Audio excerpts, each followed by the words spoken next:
So what's hot in the news this week is the president having chronic venous stasis. A lot of my patients have venous stasis ulcers and/or venous stasis.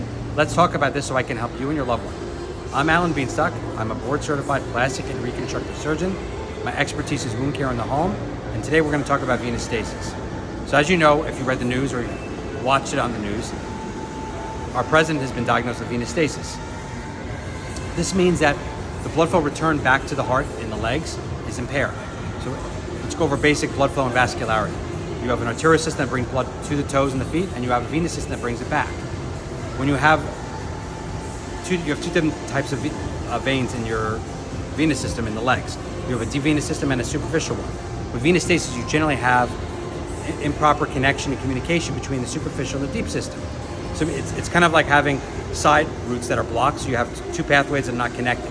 So in order to deal with this, you have to get all that fluid back from the veins and back to the heart and the legs. So you want to squeeze the legs since the veins are not working appropriately. Sometimes it's due to what we call valves, which we'll talk about in another session. Usually it's the fact that there's swelling and inappropriate venous communication. So before we start doing invasive techniques, you want to look at the non-invasive and the simple strategies. So the first thing is doing compression. What is compression?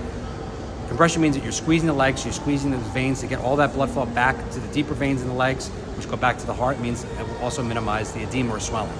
How do you do this? We can use something called compression socks. These are socks that are very tight. I'm actually wearing them right now. I can show you. You get to see my sexy legs.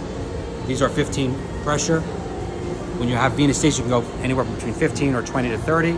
I wear them because I'm on my feet all day doing house calls. They really help with the swelling, even though I don't have venous stasis. If you do have venous stasis, they really can promote all that blood flow, all those toxins to get back to your deeper veins in your legs and to your heart for you to urinate it all out. If you don't tolerate compression, things such as venous pumps, these are big pumps or sleeves that you can put on your legs that will squeeze that back to your heart. The most important thing is keeping your legs elevated. When I'm standing like this, all of the gravity bring the fluid down, so we have to minimize all of the standing as much as we can, and when we sit down, we have to keep our legs propped up. And when we sleep at nighttime, we want to keep our legs propped up. So when we start getting into other techniques, if these don't work, we can go more into the invasive hemisphere. So we can do something called sclerotherapy, which is injecting the superficial veins.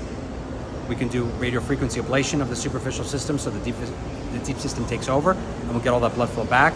And then you can do surgical techniques such as venous stripping, or you can do endo-laser ablation or destruction of the superficial system, and or the communication between the superficial and deep system.